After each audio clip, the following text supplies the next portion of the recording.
So of course, is this working? Does everyone hear me? Yeah.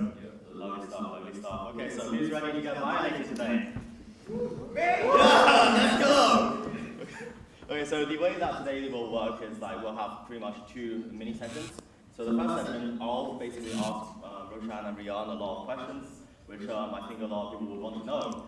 And then afterwards, we'll have a break of 15 minutes, and then we'll give all the questions to the floor. So if you guys have any burning questions, you want to ask the greatest tailor, the greatest Hong Kong tailor ever, and the best lover of young Asian boys, you can ask him, and you can also ask his son as well, the future generation of young Asian boy. Molesters? Terrence. Well, that's sure, I guess. But so if you guys would like to give him a massive round of applause, and then we'll start.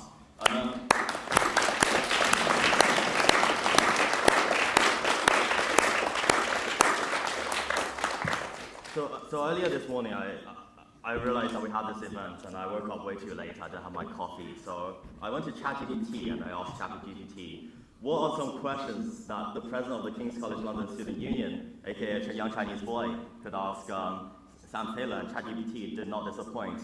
So if some of the questions seem very robotic, I do have to give a disclaimer. I study AI, so I have a free pass of using ChatGPT. Our professors allow us to do it. So I'm just going to ask the very first question. Actually, should we give Roshan I'll let you use it. Just a little introduction about yourself. For people who may not know you, everyone here does. Tell us a bit about you, how your journey's been, what's brought you here today. Can you all hear me? Yes. You sure? Yeah. Okay. I really am an impatient person, okay? And I absolutely dislike lateness. So I completely apologize for this late start. I feel horrendous about it, but I've been locked away in this room. I did get here very, very early, and I'm so grateful to all of you for being here. I mean that. I've been asked about my journey. I don't know where to begin. I'd much rather you guys ask me about specific things in my journey, and I can talk expansively about it. Where could I possibly begin? You know, I mean, the pandemic, live streaming, my parents' divorce in 1988, the birth of my first child in 2012, 2009, excuse me, my marriage in 2006. Yeah, I mean, I'd much rather you guys have an opportunity to deep dive into me, and the harder the question, the more silly the question, the more ridiculous the question, the more piercing the question, I am completely open and welcome to it. You know what I mean? You don't need to basically cushion anything. I have done so many things in my career, okay? I always call it my adventures continue, because I'm not a business plan writer, I'm not a to-do list writer, don't think about things in my head. I'll sort of just, wake up and stumble along, and I'm brave and silly, and that just gets me into amazing situations. One of which being here today talking to you guys. I was planning a trip to London. I actually wanted to go to Germany. So we sat around the table, the dinner table in February, and me and Rian had already spoken a couple of nights before. And we're like, Harry Kane, who is my client, is playing for Bayern Munich, and we should go to Munich and try and catch up with Harry and see Munich and see Berlin, and I should teach my children about the Berlin Wall and World War II and Hitler and all that stuff. It's something I don't think that they've been subjected to ever. And then we could see Frankfurt, and we could see, Munich, Frankfurt, and Berlin, and especially Harry Kane. You all know Harry Kane, right? Captain of England, right? So one night we got to the dinner table, about 2 days after we had this conversation, and I say, look, we've mapped this out. We're going to go to Germany. My absolutely gorgeous wife, and I promise you she's a delight. I don't know if you've caught an eye of her, and my sensational daughter, Serena, jumped at me like vampires, you know what I mean? Their fangs literally were sticking out into my neck.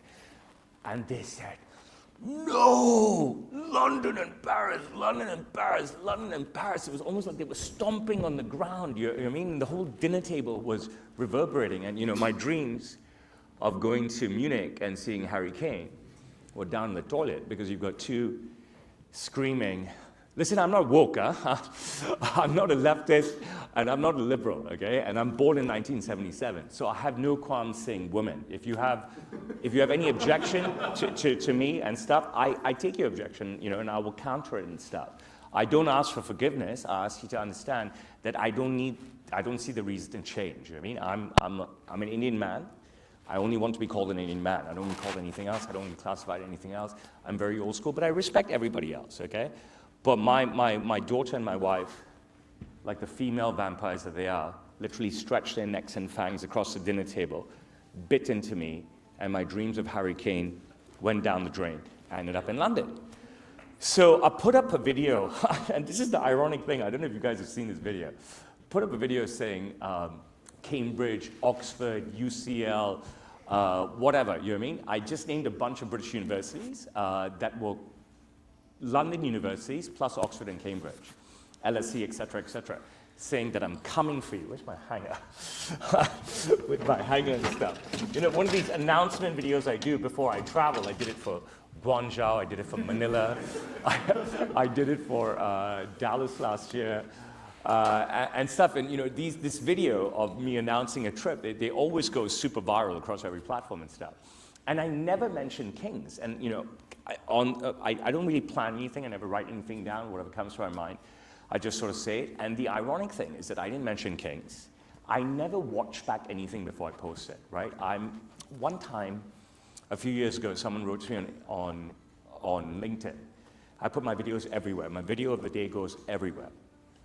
And he said, I love your stuff. It's quick and dirty. And I was like, I didn't like the word dirty. I didn't understand, you know, quick and dirty. So I said to him, you know, what the hell is quick and dirty? And he said, means you don't edit it. You just put it out. And I was like, yeah, bro, quick and dirty. That's absolutely me. You know what I'm saying? I'm slow and dirty, to tell you the truth, okay? You get the pun? Probably not. But yeah, I never watch anything back that I shoot. I just post stuff, and in the first 5 seconds, I'll write some text. Based on what I remember of the video, and I'll just put it out there. And if you notice now, most of my videos are just subtitled. There's none of my quirky, funny text anymore because I don't need to do it. I just hit the subtitle button. You guys read away what you want. But I never mentioned Kings, and within 24 hours, the incoming president of the King's College Student Union sends me a message on Insta saying, I'm incoming president of the King's College Student Union. I would love for you to come to King's. So I said, okay, you know, I don't know if it's real. I get 10,000 Insta messages every single day from anybody and everybody. And so I said, you know, and he gives me his whole resume, right? This guy, you know, he wrote to me extensively. So I said, okay, let's jump on a video call. I said, okay, I will follow you so we can chat on Insta. Only if you follow each other can you have a video call on Insta, right? It's a great part about Insta. And when you're done talking to someone, you can unfollow them. They can never call you again. So I have a video call with this guy, and he never sleeps. He's always awake. Oh, shit, that's me behind. And he was a real deal. I said, okay, you make this happen, and I'm there. And the ironic part is that I never mentioned Kings in this video. And here I am talking at Kings. And in the build-up to me actually arriving in London, my wife came into my office one day, and I had the calendar, right? I do everything by pen and paper. And I had the calendar out, and she sees, you know, Alan Shearer, James Beattie, Michael Vaughan, Spurs, et cetera, shoe commercial, Barber. She's like, how is this going to be a vacation? I'm like, it's going to be a vacation, I promise you. She's like, but this isn't fair. There's so much on the calendar. I said, listen, I get up at like 5 a.m. I'll do my stuff in the morning, and we'll have plenty of time to see everything. And this calendar filled up based on this one video that I dropped. And it was just amazing. I never had to reach out to anyone, but I had so many people reaching out to me.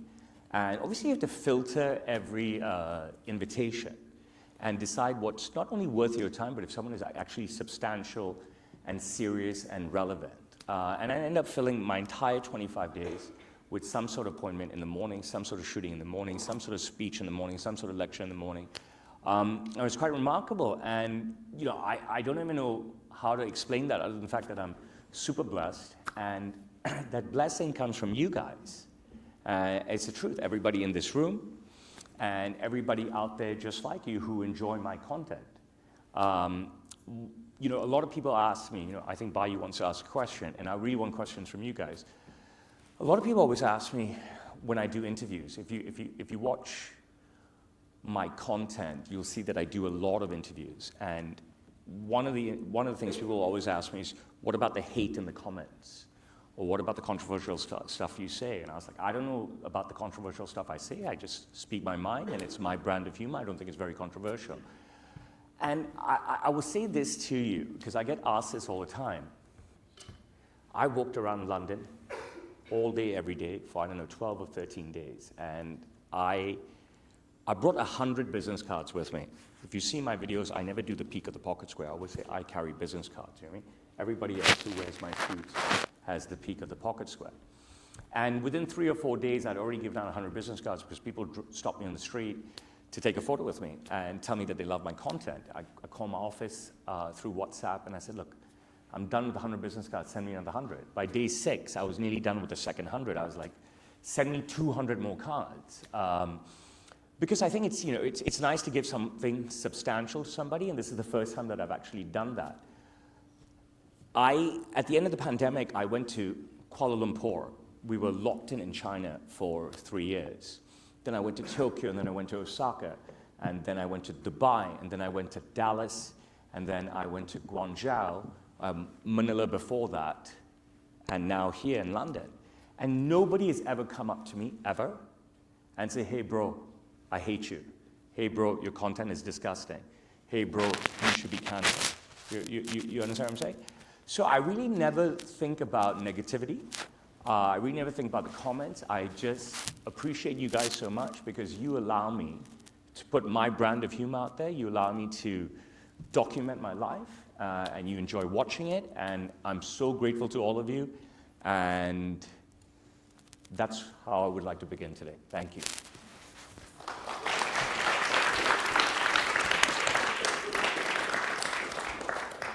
So I do have a question, actually. I think it's a burning question that everyone wants to ask.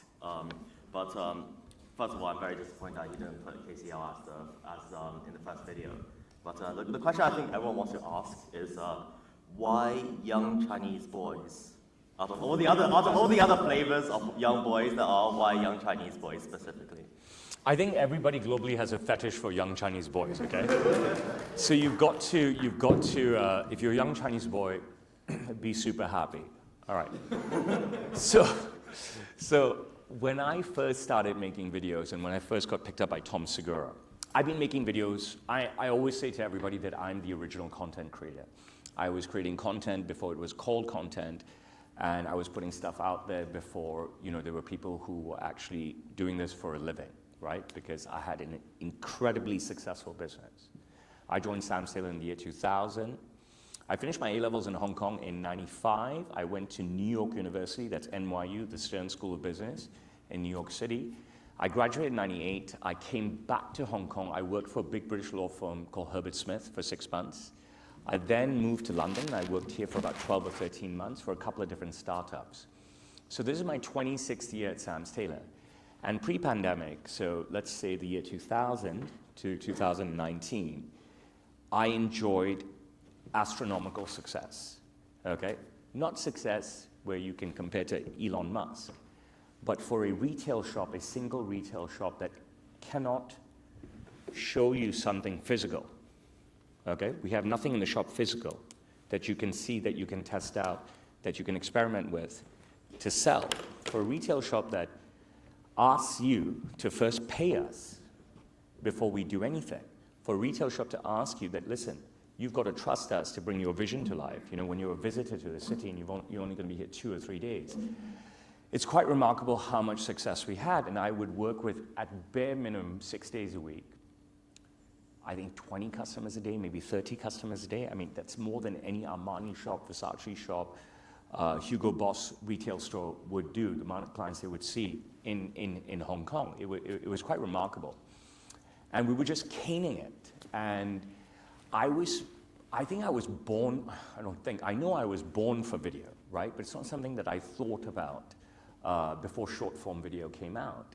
And I never ever put up long form video on YouTube. YouTube's been around for a long time. In fact, I never put anything up on YouTube. The only stuff that I used to put up on YouTube before my YouTube channel got canceled recently, I got banned recently, was like when I did travel shows, or like big interviews. So if I was on CNBC, BBC, CNN, etc., and they gave me the footage, right, after it was broadcasted, or if I was on Travel Man or Samantha Brown, I think her name is, or a plethora of travel shows. If they gave me the actual footage, right, they edit it for me, so they take out the bits that involve me, that would go on my YouTube channel. But I wasn't creating that content, right? I was given it, and I was putting it up, and that was it. Then came Instagram Stories, right? And that was really the start for me. Initially, I would ask a client, could you talk about the suit? All right, this is before TikTok. And most people were very shy, and they just froze, even for a 15-second story, okay? They couldn't really say anything. So then I started to talk about the suit, okay? And you had 15 seconds windows. That's how stories were initially. So I just record the video and I describe the suit, and after the arc from there was getting funnier, okay? Being more silly, incorporating what's going on in politics in the world right now, what's going on in pop culture in the world right now, and sort of just blending it with talking about the suit. But for me, everything was about the suit. And the stories got more and more and more views. I mean, the stories were killer. People were forwarding them around. Once they were allowed to be forwarded, people were trying to download it. At that time, it was screen record.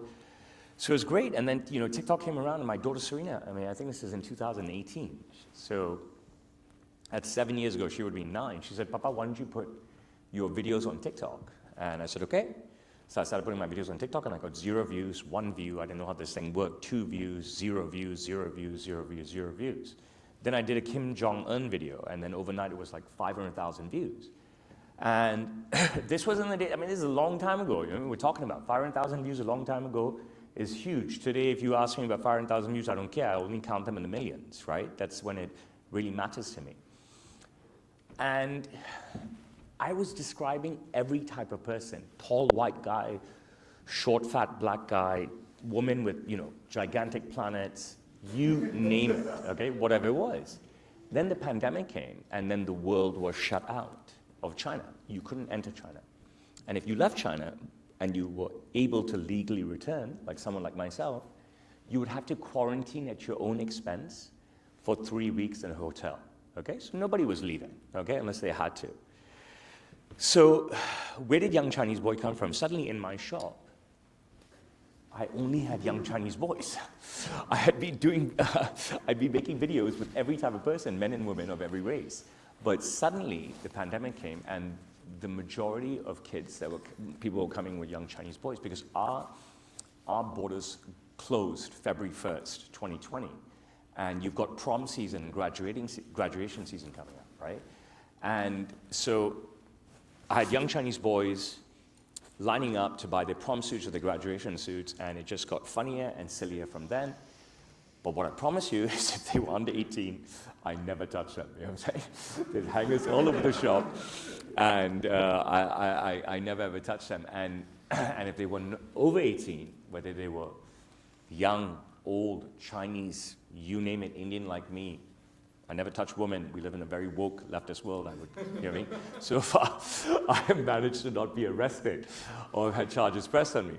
But yeah, when you have plenty of consent to do anything, you can do anything you want, all right? And it's sort of just, we talk about consent. You watch all these drama series and movies, and the lawyers trying to explain to the judge that there was no consent. The judge is asking the victim, did you give consent? The prosecutor's asking the alleged whatever, were you giving consent? Listen, I'm giving consent, and it was brilliant, right? I could just do what I want, take out my frustrations of hemorrhaging money, during the pandemic on every single client that would appear in front of me.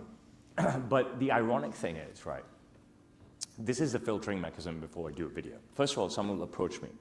Can you do a video with me? You know what I mean? I'd rather put up my own content. I'd rather put up my son. I'd rather put up my government work, my community work, my celebrity clients, my adventures, my travels and stuff. But every day, hordes of people will say, please do a video, please do a video, please do a video. So I would say to them that, okay, first of all, and this is not right now, this is a few years back, if we shoot the video, the content belongs to me, okay? All right? You consent to the content belonging to me, regardless of whether you're 14 or you're 54, okay? Once I put out the content, okay, I will manually put it out on multiple Instagram accounts and stories. Multiple LinkedIns, Facebooks, Douyin, Rednote, Snapchat, YouTube, et cetera, et cetera. Whatever's out there, I'll put the content on and I'll put it out individually. I don't use an app to put stuff out. I get up every day at 4 a.m. and do everything manually. I said, if you ever ask me to take it down, you know what I mean? I'm going to say no, all right? Don't suddenly see that the video goes viral and now you feel embarrassed or your friends are hating on you or saying some stupid stuff to you and ask me to take it down. You have to promise, promise, promise. And most people will say, yes, I promise, promise, promise. I say, okay, great. 99.9% chances this video will get 1 million views and everybody will see you. And we can swear here, right? You will have the biggest digital shit print there is, okay? Not footprint. And so that generally scares 99% of the people, all right? It's a great filter, and that leaves you with one person a day, two people a day, three people a day who are just gagging to do that video, okay? Just gagging to do it. There is no true, real birth of the young Chinese boy other than the explanation that I've given you, all right? The birth of the young Chinese boy is down to the viewership. For some reason, when I say young Chinese boy, how old are you, right? Everybody goes crazy, all right? They just absolutely love it. I've been walking up and down the streets of London, whether it's Bond Street, Piccadilly, Leicester Square, Oxford Circus, Regent Street, and everyone's just yelling young Chinese boy, you know what I mean? It's just insane, you know what I mean? I spoke at the Hong Kong University of Science and Technology a few months ago, and it was about 100 students in the audience, primarily Chinese, and they were just chanting young Chinese boy. And if you don't believe me, you can watch this on my Instagram. Just, you know, scroll back to the speech. So I don't, you know, when I tell you that, I'm pretty dangerous with this hang in this hand, you know what I mean? So I better put it down. When I tell you that I don't write a business plan or a to-do list, and I don't have an end game, and I don't envision what I should do next and where I'm going to be, I just wake up very jolly, okay, which is a lie. Wake up angry. I wake up saying to myself that I'm going to do nothing today. I'm going to bury myself somewhere. I'm going to get some rest, all right? But that's also me lying to myself, all right? I'm just open and ready, like walking a tightrope, ready to jump into, receive, catch, pile in on whatever comes my way. All right, so I cannot document, I cannot give you an answer of where did young Chinese boy come from? Where did the violation videos come from? I don't have a clue. I don't know where Beijing and Shanghai came from. I don't know where planets came from. From smacking planets, it became the Chinese massage, you know what I mean? And the Chinese massage went so viral that Tom Segura flew down for me to put 2 fingers up his asshole, you know what I mean? And he loves the video so much that they re-released it recently, and it got 1 million views overnight, you know what I mean? He loved that Chinese massage so much. I don't know what to tell you. I mean, if you look at my what's it called, Cameo, right? So I got into Cameo 2 years and 1 quarter ago, so I think it's April 2023. And I made $51,000 on Cameo by doing silly videos, okay? And in the beginning, most of the videos were about the virtual hangar going up somebody's planet. So you've got to follow my Cameo account, okay? Because that is completely unfiltered. There's no flags, there's no banning. You can say whatever you want on Cameo. My Cameo videos are ridiculous, all right? And the evolution of the hangar up the planets has changed now to the virtual Chinese massage with my sexy fingers and hands, as long as you have consent. The hanger only comes back when the recipient is under 18 years old. I didn't map this out. I didn't create it, right? It is literally the people who are watching the videos and the stuff they say and the stuff that I hear and the feedback that comes back to me that has shaped this evolution, of course, added to whatever I'm feeling that day. When was the first time I smacked some guy's ass? I don't know, probably because I was so pissed off with him, because he was a jerk or because he had a better sense of humor than me or whatever it was. But I asked him, can I smack your ass? He goes, yes. So I smacked his ass. I've asked him, can I sniff you? He said, yes. Okay, so I've sniffed him. I've asked him, can I kiss you? Okay, he said, yes. I kissed him. I asked someone, can I lick you? He said, yes. So I've licked him. So these are, all these little tools that I've had, the smack, the lick, the kiss, the sniff, and then then people just knew what to expect. And then nowadays, and for some time, people are like, let's do a video. And I said, yeah, but it has to be very aggressive. Otherwise, it's not worth doing. Okay? If you look at the distance between I call them young Chinese boy videos, right? They don't have to be young Chinese boys. It's quite vast. There's a lot of other stuff going on before you'll find a violation video, all right? Obviously, if you scroll back a couple of years before I got banned on every single platform there is, every single video was a young Chinese boy video, okay? Every single one. But I eventually got banned on every single platform. So basically, whatever was well received and whatever I enjoyed, sort of just coupled it together. And I don't write a script. I don't know what I'm going to say. I try to really stop the client from doing the video with me. Because I know, I have a feeling, I believe that it's going to go viral, and then they're going to be like, yikes, okay? I want to take it down. I don't want to spend 2 hours putting something up on 20 platforms and then have it taken down, especially when it's got 1 million views overnight, all right? That kind of stuff really, really, really pisses me off. So the people who are dead keen, then I know it's the right person to do it with. I have a video that has like 5 million views right now, all right?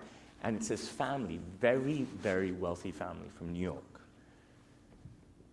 Father, mother, daughter, and 2 sons who begged me to do videos with them, begged me. And I said, you guys don't want this, I'm telling you, this is not something that you want in your life. So I've only put out the daughter's video first. She's about 23, 25 years old. She is in half a suit because I was going to mail it to them. She's in the base fitting. She's a gorgeous girl. I talk about tampons. I talk about her bleeding and stuff, crazy shit. I mean, who will say this stuff, right? Who will talk about a woman's period in a reel, right? And have it to do with the suit. So, I'm talking about the suit, and I see the buttons, right? It's a half suit video. So the buttons are just, pieces of cotton, and I pull it off. I'm like, I think this is what she shoves up when she's bleeding or something like that, right? So this video gets 5 million views and stuff. And the girl wrote to me, and she said, I know we begged you and we promised you that we would not ask you to take this down, but can you please take this down? I said, listen, we already had this conversation. And that's all I said, and that was it. And that's happened a couple of times and stuff. But the overwhelming majority of times, when a video's gone viral, immediately, we're talking about like nearly 1 million views or 1 million views overnight, and I've been asked to take the video down, I take the video down. You know what I mean? I don't want to punish somebody. Do you know what I'm saying? It pisses me off. It pisses me off, but of course I'm going to listen to the client. Of course I'm going to listen to the person. I'm not going to not listen. That's why it's very important to me to screen someone and truly believe that they're not going to ask me to take the video down. And that's pretty much it, you know what I mean? So I went from doing a shitload of videos every day to maybe only a few a week. Now, I'll tell you something about my evolution. Up until my trip to Tokyo, which was 2 summers ago, I took the video and I said, when I'm ready to put it out, because I had so much content, right? You talk about content creators, I don't know much about them, but I assume they go out looking to curate content, create content, edit content, produce content, publish content, right? That's not my jive at all. Content just follows me, you know what I mean? I'm like a content magnet. And I'm very grateful for that. So when I went to Tokyo 2 years ago, I'm documenting my Tokyo and Osaka vacation. I realized I have over 200 young Chinese boy videos in my iPhone. Now I have over 300 young Chinese boy videos in my iPhone that I have not released, all right? But people were just messaging me incessantly. when will my video come out? When will my video come out? When will my video come out? I said, how many videos can I put out a day, right? Like, I don't even know what to do. So for the last couple of years, I was like, do you have an iPhone? Like, we have an iPhone. Okay, I'll shoot the video on my iPhone. I'm going to airdrop the video to you. You do whatever you want with it. Do anything you want with it. I don't care. Send it to everybody, put it in your group chats, put it on Snap. Doesn't matter. They still want me to put the video out. Okay, they put the video out, and that's great. They tag me. Maybe I don't really share it to my stories and stuff. They still want me to put it out. And the reason is this, and I don't want you to take this in the wrong way. I want you to just think about it. Person puts out something on their own. I have two stories that use the same example. Maybe I'll tell the other story later. Person puts a video out and they'll get 0 views, okay? Next day they'll put a video out, maybe they're singing or something, they'll get 6 views. And the next time they try and put a video out, they'll get 0 views. The next time they put a video out, maybe they'll get 60 views, right? Next time they put a video out, they'll get 0 views. Next time they'll put a video out, they'll get 600 views. And then that's their cap. How many billion people are putting videos out every day? How many are going to go viral? How many are going to be seen? Okay? You're talking about people also with closed accounts. Or maybe your account is closed, if your account is locked, if you need to accept someone's friend request. Your video is not going to go anywhere. So people want to do a video with me because they want to leverage off me. And I don't blame them. I think it's great. Because if they do a video with me, the spotlight they will get is one that they've never had before. So why not?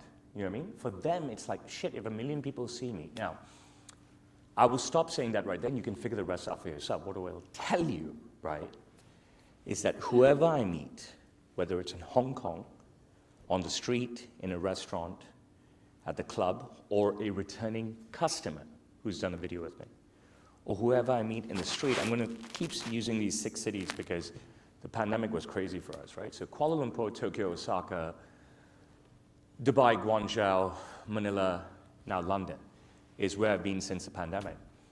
And if I bump into a client, we talk about the video that we did together. Obviously I don't remember the video.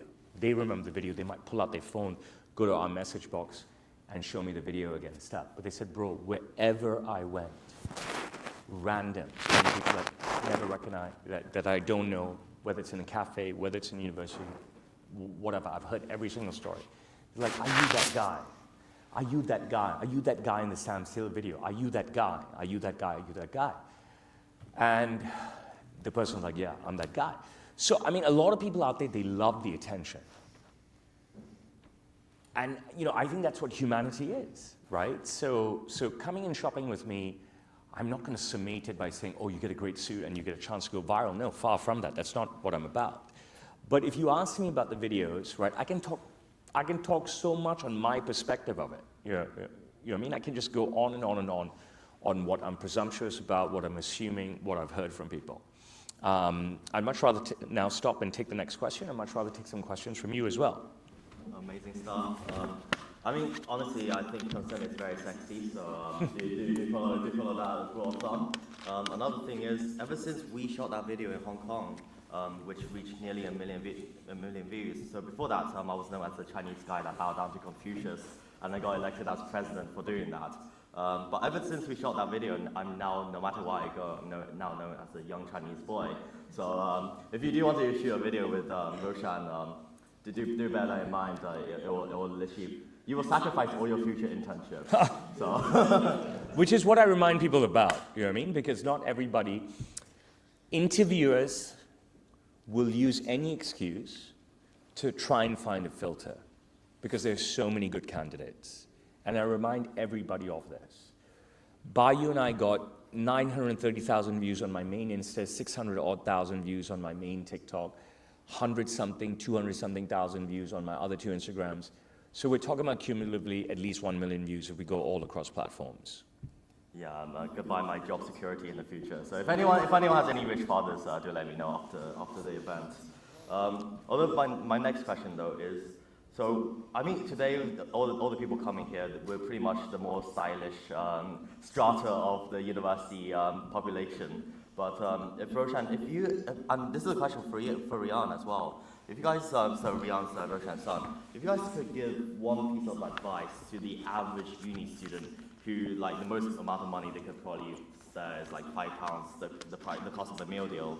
If you could give them one piece of advice for improving their style, upgrading wherever their looks, maybe helping a lot of the STEM students with getting girlfriends, etc., anything like that, what would that piece of advice be? You want to go first? He's 13, by the way. Go for it. What's one piece of advice you would give somebody? Okay, I'll take it for the team, all right? Okay, so I'm going to give you a much broader answer, all right, rather than a £5 answer. I promise you, you've got to listen to me, okay? Listen to me like you would listen to your professor, listen to me like you would listen to your parent, listen to me like you would listen to your mentor, listen to me like you would listen to someone in the Anthony Robbins, Andrew Tate, whoever your go-to guy is on the internet, okay? All right? The more dressed up you are, all right, the more favorable you will be viewed by everybody, whether you go into a cafe or restaurant, go into the bank, go into the library, go into university, no matter what. Because it is ingrained into most humans, okay? It is biological in all of us, and remember what I said, listen to me like you would listen to everyone that you believe in, okay? Because this is the truth. Dressing down is not going to get you anywhere, okay? It doesn't work. The world is very long in timeline-wise, okay? This garbage that people wear nowadays, okay, and this utter garbage, guys wearing gym shorts, guys wearing flip-flops, showing your toes to everybody, nobody wants to see it, okay? Really. This matching, you know, a £5 blazer with some piece of shit jeans or whatever and some trodden on sneakers or Doc Martens. No, nobody's interested, okay? Don't fall into these, I'm going to call them fashion faux pas, all right? You may look great to your 19 or 29-year-old girlfriend, okay? You may look great. I'm going to focus on guys for a second, all right? But you're not going to look great, okay? And no one is going to view you as looking great. And humanity is to be judgmental, all right? Humans cannot help that. You look at somebody, you're already thinking, right? You look at someone that walks through the door and sits down in a cafe or a restaurant or a bar whilst you're waiting with someone or whilst you're even talking to somebody, your eyes are going to wander. And somebody, you see it in every movie, you see it in every TV show, and you've seen it forever, since the dawn of television and movies, right? Eyes focus somebody else, and person makes up in their own mind a story about someone that they've just seen for the first time. I famously walked into is that me? Sorry. I famously walked into an iPhone store, Apple store, okay, at the height of the pandemic or the start of the pandemic on a Sunday with 3 children in tow, so it was about 5 years ago, and a wife. And I was wearing a t-shirt and I have 5 tattoos. My tattoos say, Serena? I'm telling you them in order. Saria, Rian, Saloni, and Manohar, who's my father. And people didn't know how to react to the pandemic regulations, okay? Where you have to walk 2 by 2 or 1 by 1 and get on Noah's Ark, you know what I'm saying? And a family of 5 will come in, get swarmed on, all right? So I walk in a t-shirt with my shades, 5 tattoos showing on my arms, and a bunch of young Chinese boys come and swarm on me, okay? They're young Chinese men, they're security for Apple and stuff. I'm like, you've got to be kidding me, you know what I mean? I had been eyed up, my entire family have been eyed up with every Apple product from day one. And you guys swarm on me and this stuff. And what I realize is that everything that I've been saying, everything that I believe in, everything that I think about people being judgmental is 100% the truth. All right? Let's say I'm completely wrong. In my atelier every single day, men and women, let's start with the girls and boys, all right? Let's start with the 17, 18-year-olds, the 19 and 20-year-olds, the 21-year-olds and 22-year-olds. Let's start with the ones that come in on their own, with their friend, with their partner, or generally with their parents. We live in an era now that the suit is so common and the suit is so easily available, Zara, Next, whatever brand you guys have here, Uniqlo, et cetera, and so cheap. that everybody knows about suits. So you've encountered another problem now when you go for a job interview, or an internship, or university interview, or for a talk and stuff. People know the product so well, all right? When you're wearing a shitty suit, everybody knows it's a shitty suit. So when you put on a shitty suit, everybody already knows it's a shitty suit. Because everybody has already said to themselves, wait, I can buy a suit here for £100? I can buy a suit here for £50? Let me go take a look. And when they see it, no disrespect to any of you, my job is to educate you, right? And you don't have to buy into anything I'm saying. And when they see it, they're like, shit, this is a shitty suit. I mean, it's utter shit suit. That's why it's £50 or £100. You cannot get away with garbage anymore because of the amount of information that's out there, right? Everybody knows. You cannot get away with garbage anymore. So everybody becomes very judgmental because that's how humanity is. It's intrinsic to us. Judgmental doesn't have to be a bad thing. When I met my wife, she walked through the door of a club in the year 2000. I judged her from up to down. I said, oh my God, she is effing gorgeous, okay? Right? I need to slam this girl. You know what I'm saying? I need to. And now, you know what I'm saying? Like, I was effing relentless. You know what I mean? I tried to kiss her so many times. I took her to 3 different clubs at night. She told me one club, you're never going to get in here. I said, you have no idea whose son I am, right? And we go into this club, and she's like, how did you get in here? I was like, I told you, you have no idea whose son I am. You should jump on the Rochemont Express. And I was relentless. She wouldn't kiss me. You know what I'm saying? She just wouldn't. I said, what is this? You know what I mean? This is ridiculous. So you can be judgmental in different ways, right? And the fact that she pushed me away that day, we are now 26 years into our relationship with 3 gorgeous children. But no matter what, people are going to be judgmental. It's something that you need to use as a tool. A psychologist or psychiatrist will say, oh my goodness, I'm putting this ugly thing in your head now, right? Now you're going to start to think, oh, how are people judging me? How are people judging me? We spend centuries telling each other, who cares how people judge you? It is not an ugly thing. It is common sense. People have been complaining for a century or more about that they're being judged. People have been worrying for a century or more, long before we were around, about how they're going to be judged, how they have been judged, how they will be judged. All right? Why? Because you're going to be judged. You cannot change that. All of wokeness cannot change that. All of liberalism cannot change that. The entire left cannot change that. It came long before us. It is not only here in the Western world. I come from Asia. I live in a placid population of 1.4 billion people, right? My family hails from India, another population of 1.4 billion people.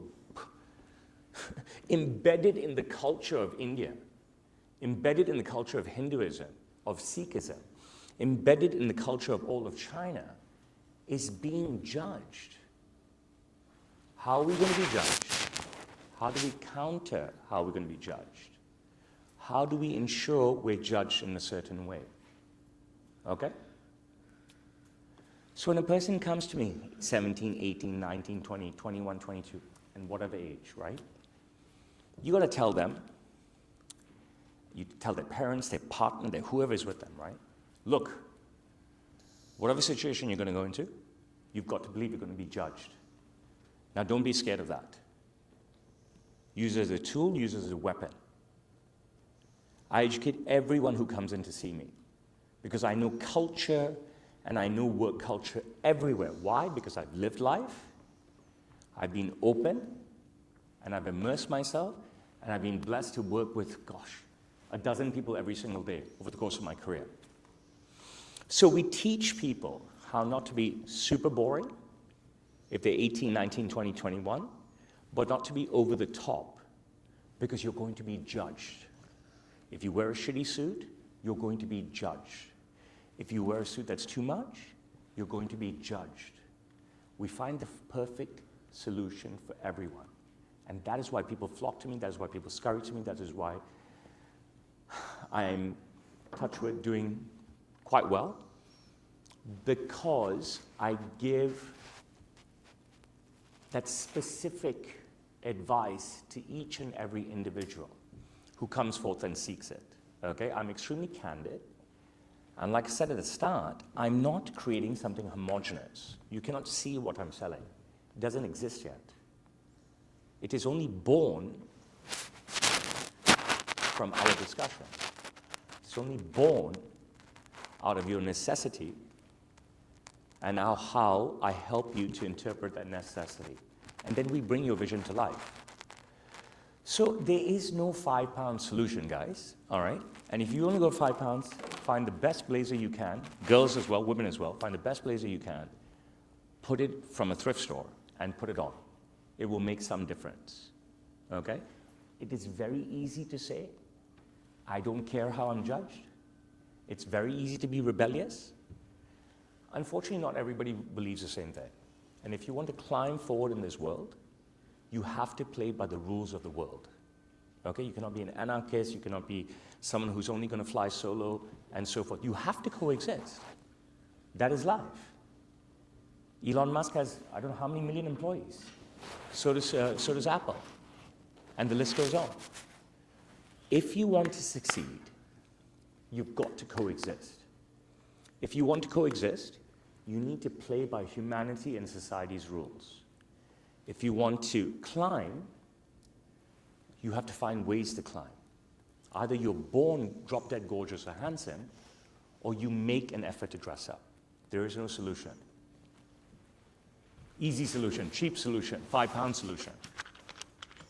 Okay, so I think now we got to the point that everyone's looking forward to, where Roshan Melwani will strip the president of KCLSU. But before we do that, I do have a bit of context of how I got this suit.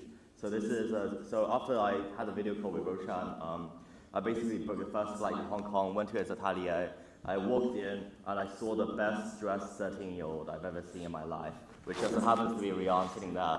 And then if you stand up and I show them your suit. So this is a Sam Taylor suit as well. And I saw this suit walking in, and I was like, I need to get this suit. So one thing that you could probably notice is that we're pretty much wearing the same suit, but it's just a different, it's different colors, different fabric. And I just kind of want to give Rian a couple moments to tell us about this suit, because this is actually a suit that he designed himself over the summer. And after I saw that, I was like, I need that suit on me. So I started helping my dad working at Sam's Taylor 2 days in December in the Christmas holidays, one in Chinese New Year. I spent a lot in the Easter holidays, 11 days in Easter, and that's when I decided to make 3 suits based off of my designs that I've learned. So this is one of them. It's very different to what I have. I made all 3 of them very different cuts, everything. You can see Bayou and mine, the design is the same, just the fabric is different. You want to tell them about some of the hallmarks of the Sam Taylor suit, so like for example, the gauntlet cuffs, or anything that differentiates a suit that you can buy from an atelier, from a tailor, versus something that you get off the rack. Okay. Sorry, let me try this over. Okay. So Bayou suit is a peak lapel. You can see this deep press stitch, this line coming down. It's a Barchetta breast pocket here with the curve and kick, and a Sam Taylor suit comes with a built-in pocket Already square getting stripped. that you can shape how you like, just like mine. It's a double-breasted jacket. It's a double-breasted 6x2. You can see there's 6 buttons, 2 of them works. 2 fully lined flap pockets here with this kissing ticket pocket here, just like mine. Could you explain what the kissing ticket pocket is? So this kissing ticket pocket here, as you can see, you can also get a floating ticket pocket, but this is kissing because it's exactly next to each other. This is the 3rd smaller pocket here. Also, so basically these 2 pockets are touching each other, so Yeah. the 2 flaps. Got it. On the cuff is our signature 4 overlapping, fully functional buttons on the cuff with what my dad created, the gauntlet cuff. On the back, Actually, let me just explain what a gauntlet cuff is. So usually when you're on a normal suit, you just have this thing that it just ends. But a gauntlet cuff is like you have this thing, that extra piece of fabric that goes above it. Am I right? Yeah. Okay, Yeah. can you tell us why the gauntlet cuff? Because I've only ever seen it with Sam Taylor suits, I've never seen it with others. The gauntlet cuff is, I think if you don't get a gauntlet cuff, it's a little bit plain here. There's nothing going on. But the gauntlet cuff is very fashionable, very new. It's a new design. It looks really good. It shows I'm rich enough to afford the extra piece of Sam Taylor fabric. Is this Italian wool or is this It's from Huddersfield. Huddersfield? Okay. Wait, do you know where it's sourced or where the mill is? I don't recall the mill's name, but 100%, well, the wool will emanate from New Zealand or Australia. Okay. But the fabric is woven in Huddersfield Amazing. and then shipped to us. Oh, okay. And I think another detail that Rian wanted to point out is, so you know how we were talking about earlier, how like you have a functional button on the sleeve, and then most suits, when you buy them off the rack, you don't have the functional button. It's not a real button. Yeah, so like most times when you buy suits, like a lot of people, if you're wearing suits from off the rack, this button doesn't actually work. It's just decoration. But Sam Taylor's suits actually work. And the one thing that a lot of people who buy bespoke tailored suits they would do is they would unbutton the first button here. And the reason why is to show off that you got a tailored suit as opposed to one off the rack. And then I'll let you continue. Sorry, cutting it off. So on the back, you have this double vent here. So my dad has a pop vent. This pop vent here, but this is a double vent. Yeah. So on the inside of the jacket, open them. Don't sniff me. So in the inside of the jacket, it's full lining. Full lining on the inside. It's a lot more violent than I thought it would be, but. So if you can go for half lining. I have half lining. Half lining, because if you get full lining, if it's really hot, you sweat, you'll feel all your sweat. So in Hong Kong, it's really hot, you go for half lining. Hong Kong. Yeah, but here in London, it's more cold, so you get full lining. Could you show them what half lining looks like if any of you are wearing half lining? Okay, so he's stripping down with me as well, but. It's okay, sir. Half lining is like this. It's okay. Just like this, half lining. So as you can see, I feel like a suit salesman right now, but but like so, living in London, it's very cold, rainy London. We have the whole thing lined, whereas in hot Hong Kong they only have half. I thought that was a very cool detail that when I first came to your atelier I found out. Okay, anything else? And the waistcoat as well. It's double-breasted. It's a 3-button waistcoat as well. And the trousers, it has a English pleat with a side buckle, so you don't have to wear a belt, and cuffs at the bottom. Exact same. So we've got gauntlet cuffs on the bottom to match the sleeves. Yeah. Okay. Could you tell us about the fabric of the silk along like the lining? The lining is the exact lining as the jacket inside, and your pocket square built in is the same as well. Lovely stuff, lovely stuff. And is that everything or? Yeah, that's it. Okay, now I'll hand it to Roshan to do the Well, first of all, not a single stutter, not an not an R. I spend a lot of time giving talks, and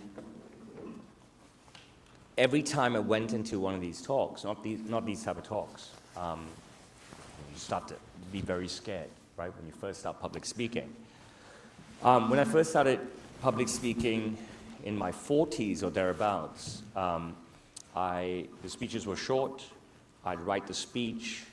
I'd type the speech in giant block letters, printed out on A4, laminated, and then I'd go hill sprints with it every morning. And then I'd run down the hill. I hadn't laminated yet. I'd run up the hill, and I'd run down the hill walking. I walked down the hill, reading my notes, trying to memorize them, and then making changes with a pen, and then I'd stop, and then I'd sprint up the slope again. Sit down, guys. And then I'd walk down. So I'd get my workout in, and I would memorize my speech, okay? And then I would say I started doing that in like the start of 2013 was the start of my public speaking career journey. And now I just don't bother thinking about what I'm going to say. Okay, but I think what he just did is incredible. I know we're here to talk about me and stuff, but take a leaf out of his book, all right? If you're not a confident public speaker, okay, if you're not a confident driver, a skydiver, surfer, squash player, tennis player, whatever, I was not a confident anything, okay? Allen Iverson said, I don't know if you know who Allen Iverson is. He's a basketball player. He used to play for the 76ers. It's a very famous thing. You watch it on YouTube, watch it on any channel about practice. He's like, we're talking about practice. Practice, we're talking about practice. Practice, we're talking about practice. Because he kept missing practice, but he'd get on court and he'd kill it every single time. I think you need to get to that stage. And what gets you to that stage is practice. And, you know, I'm very impressed with Rian. He didn't know the question that's coming to him. But if he can do it, all of you can do it. Right? And if you ever struggle with anything, if you start to get scared, just remember a 13-year-old boy just did what he did. You know what I mean? His own sisters, his mom can take a great leaf out of his book. Let me describe Bayou Suit for you, okay? How does that sound, okay? Okay. I don't think you need your mic, right? I really don't script anything, but I do break things a lot by accident, all right? I throw a lot of shit around. I'm going to try and be quite well behaved, and I'm going to take this mic off for 1 second. And anybody want to do what I do? Let's get someone else to do it. Come on. Simon Mocknock, my biggest fan in all of the United Kingdom. When I used to live stream at the start of the pandemic, before my live streams was 70,000 viewers, I had one viewer, and it was him. Come on, come and do me. Come on, get up. This guy's been watching me from day one. He's come down from the north. Come on. Show us what you got. You've got a young Chinese boy in front of you. So I give you my consent. Where do I even get started?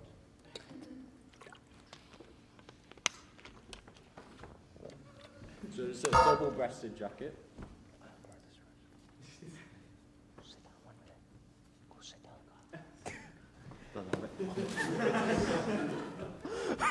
Young Chinese boy. How old are you? 22.